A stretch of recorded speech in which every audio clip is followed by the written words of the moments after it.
ঠাকুরবাড়ির এই নিরামিষ পদটি রেসিপি জোগাড় করতে আমাকে অনেক কষ্ট করতে হয়েছে। বন্ধুরা, মুগ ডাল, পেঁপে, আলু দিয়ে একদম নিরামিষ একটি রেসিপি, যা ঠাকুরবাড়ির সকলের খুব প্রিয়। এই রকম একটি নিরামিষ রেসিপি আজকে আপনাদের সাথে শেয়ার করতে এসেছি।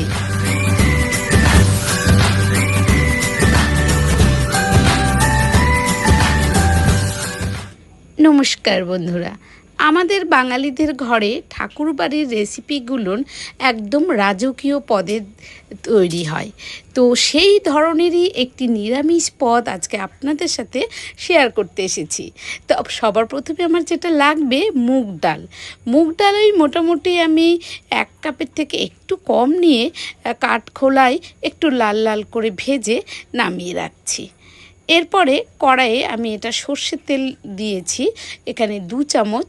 তারপরে দিয়েছি গোটা সাদা জিরে এবং তার মধ্যে ডুমো ডুমো করে কেটে রাখা পেঁপে আর আলু দিলাম, যেটা লাল লাল করে আমি একটু ভেজে নেব।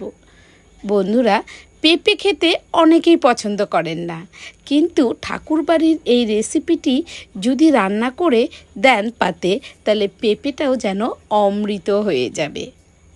আমারই এক পরিচিত একজনার কাছ থেকে ঠাকুরবাড়ির এই নিরামিষ পদটি আমি সংগ্রহ করেছি। তো আমার পেঁপে আর আলুটি ভাজা হয়ে যাওয়ার পর এখানটায় কাঁচা লাল লঙ্কা আর আদা বেটে আমি এখানে দিলাম। এই মশলাটা আপনারা আপনাদের পরিমাণ মতন দেবেন।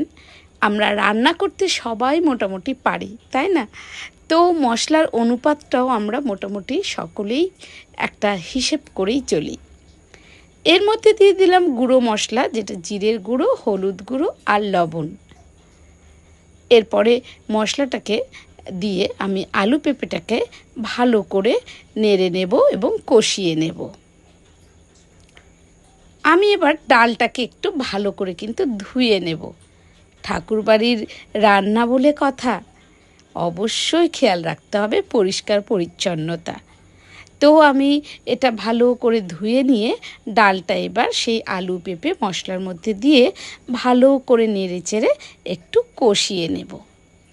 এই রেসিপিটি শুধু ভাত, পোলাও, ফ্রাইড রাইসের সাথে নয়, লুচি, পরোটা, রুটির সাথেও অনবদ্য। তারপরে মশলার বাটি ধুয়ে আমি এখানে কিছুটা পরিমাণ জল দিয়ে দিলাম। এই রেসিপিটির মধ্যে সবথেকে সুবিধে যেটা, এটা খুব ঝটপট তৈরি হয়ে যায়, কারণ আমি এটা প্রেসারে দেব আর একটা সিটি ফেলব। বন্ধুরা, আমাদের কর্মব্যস্ততার জীবনে এই প্রেসার কুকার কিন্তু বিশাল একটা কাজের।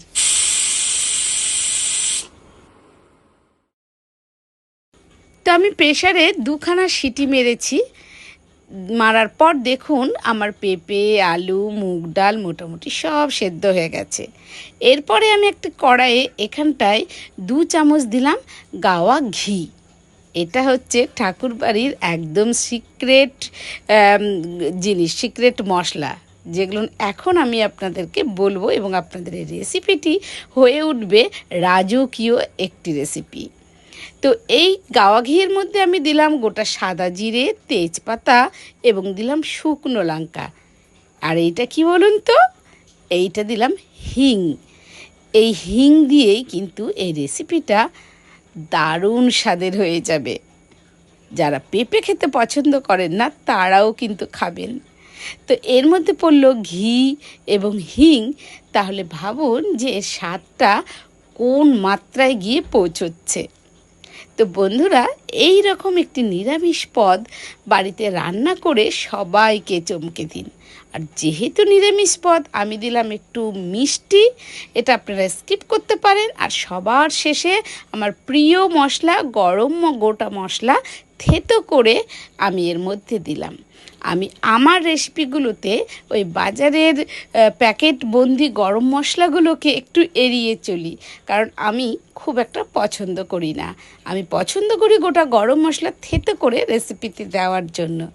তো বন্ধুরা, আমার রেডি হয়ে গেল ঠাকুরবাড়ির একটি রাজকীয় নিরামিষ পদ, যেটি আপনার মুখে লেগে রাখার মতন একটি পদ।